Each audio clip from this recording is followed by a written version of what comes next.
ourselves to something special. Hello guys, and welcome to my 2017 Dodge Challenger Hellcat review. Now this car is just an animal. It's just, considering the times we live in, where temperatures of the oceans are going up by half a degree across a decade, and everybody's worried that areas such as, I don't know, LA or Venice or the entire state of Louisiana will eventually end up underwater. The fact that Dodge is still making cars like these is certainly an anomaly, something people wouldn't expect, something that doesn't really make sense.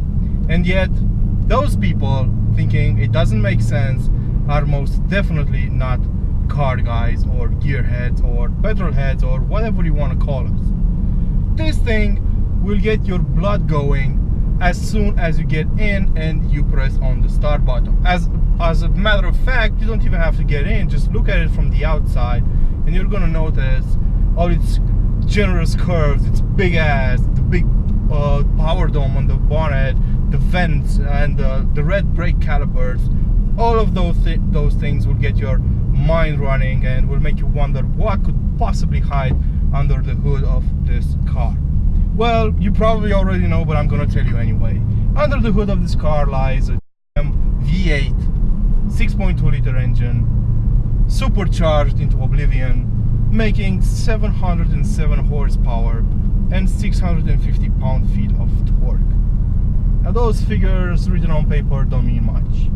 We've gotten used to huge numbers these days, so yeah, it's just another big powerful car. But once you get in and once you start the engine, things change. The sound this thing makes is absolutely terrifying.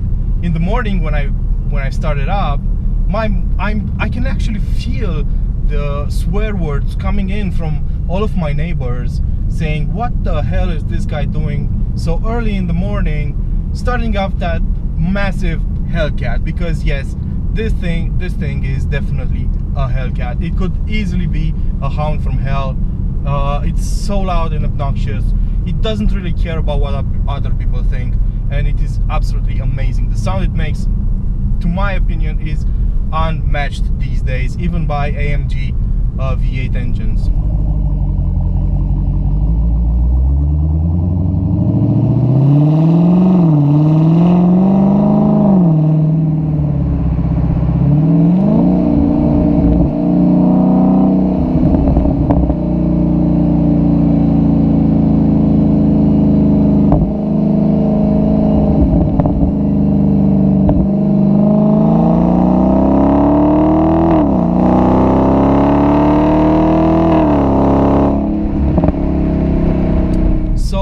How does it feel to drive one? Well, as soon as you get out of the house, you get in, you start it, you hear that monstrous engine, and then you realize you could actually climb every single mountain in the world with this kind of power.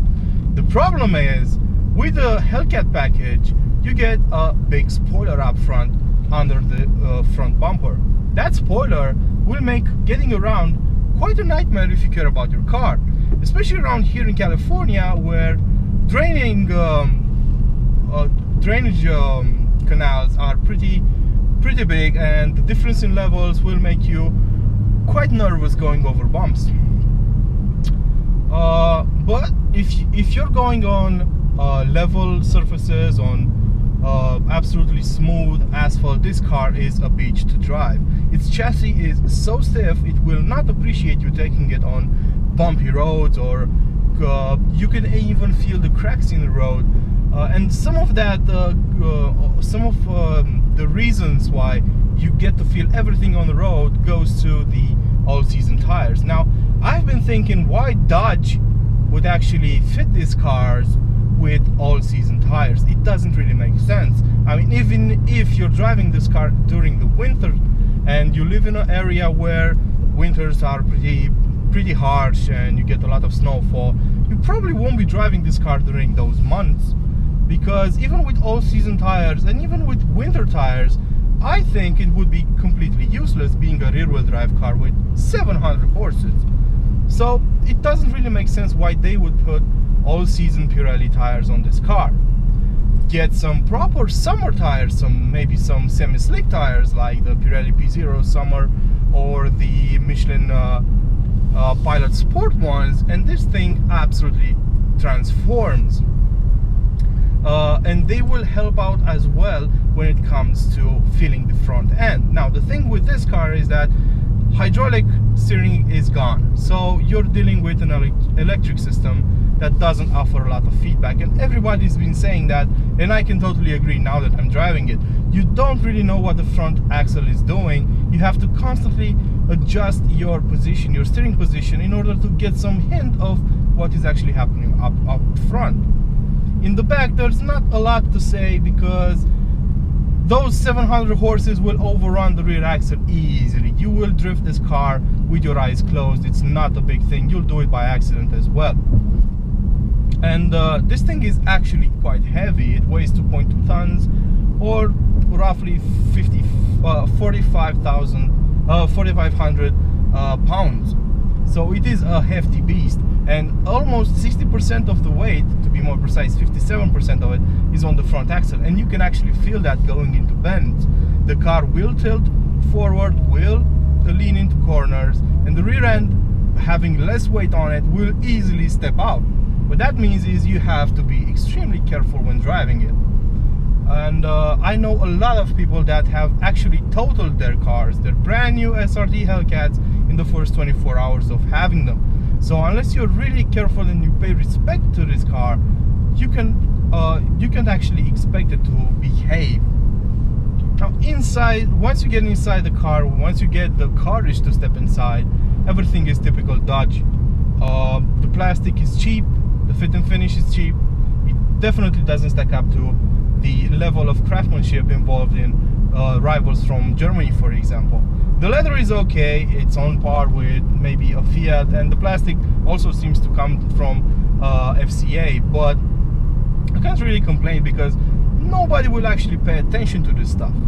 The audio system is absolutely great if you go for the Harman Kardon sound system, even though I think it has a bit too much bass. I haven't been able to reduce that accordingly.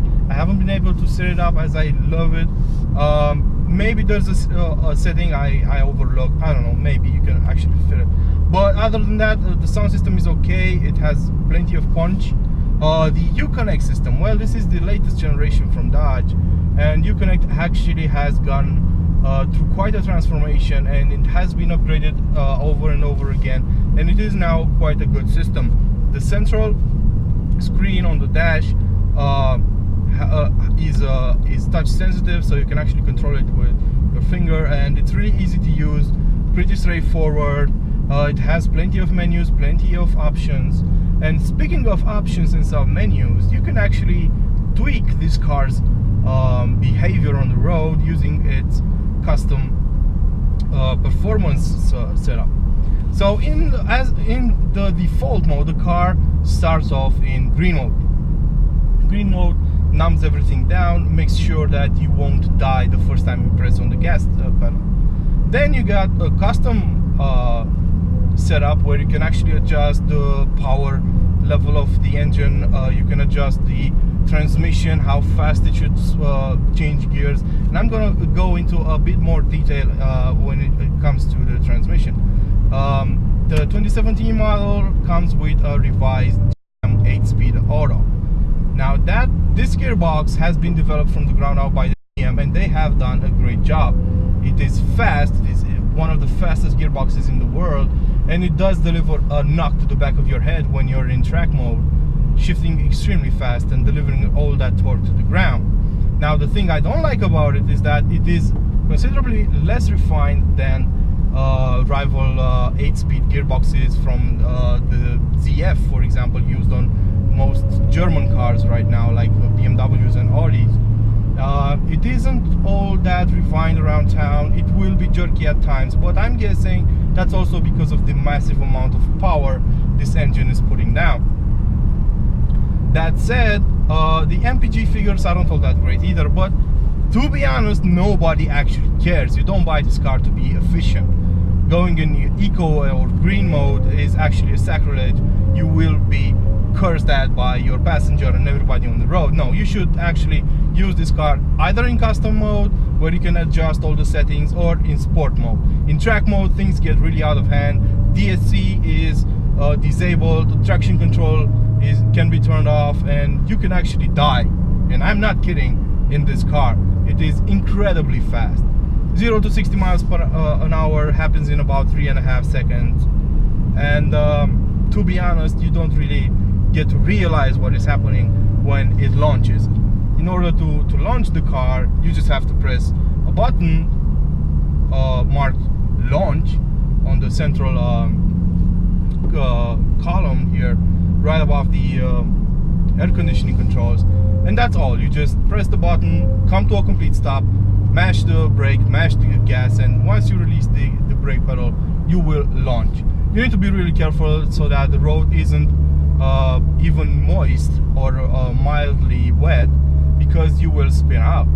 You also have to be really careful about doing all of this stuff on a straight line, on level ground, and not on public roads. Actually, the car will not let you launch unless you are on level ground.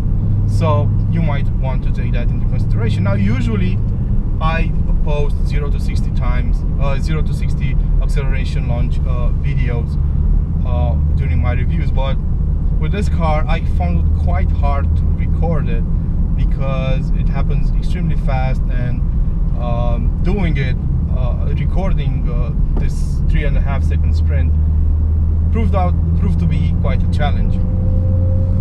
I did it in the end, and here it is.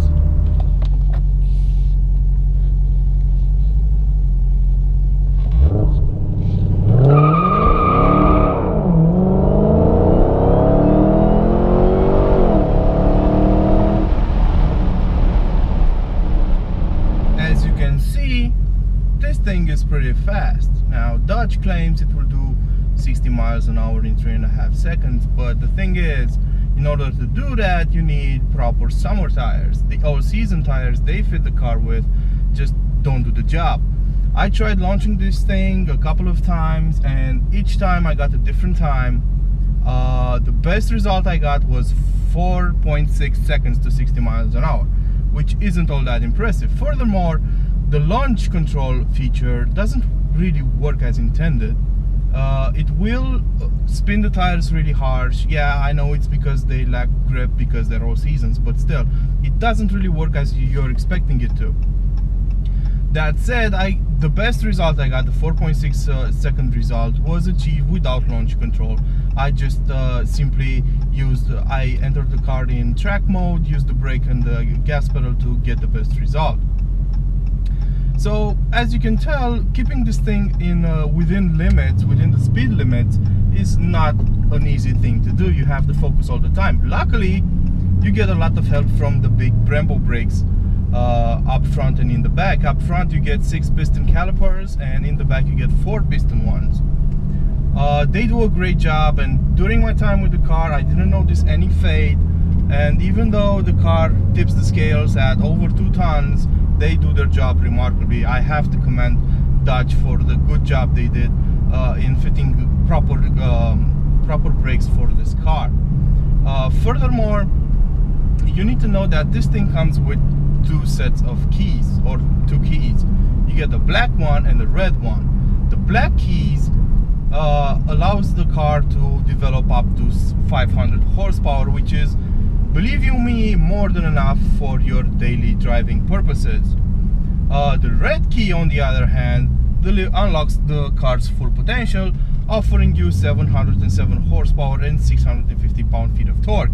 Needless to say, during my time with the car, I only used the red key because, you know, that's what gearheads do. And I have to say, the whine of the supercharger and the sound this engine makes just cannot possibly make you think of the black key, but it's good to have it nonetheless.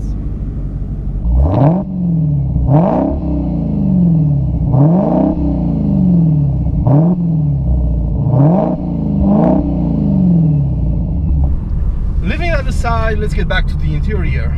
Up front, there's plenty of space for 2 people. You can easily get in. If you get the sunroof, as this car has, it will eat into the headroom of the driver a bit. So if you're over 6 feet, you might want to go with a car that doesn't have a sunroof. But if you're about 6'1", you can fit in with a sunroof as well. As you can see, I am 6 feet tall, and I think I might have room for maybe another inch. But if you're taller than that, just go with a car without a sunroof. Getting in the back is quite an ordeal. You can get in, but if you're a big guy like me at 6 feet tall and about 250 pounds, you won't have room back there. Not if someone similarly sized is sitting in the driver's seat or the passenger seat. So not a lot of room in the back. Those seats are only good for children. It is the case for most cars in this segment, even if they're not as big and heavy as this one. As far as comfort goes, the car is okay in eco mode. It is a bit stiffer than I expected, but I guess that's to be understood, because you really have to have stiff suspension to keep all this power in check on track. And this car was developed to be used on track as well, not only on public roads. The fact that most people will be using them on public roads and maybe never go to the track, it doesn't really matter here.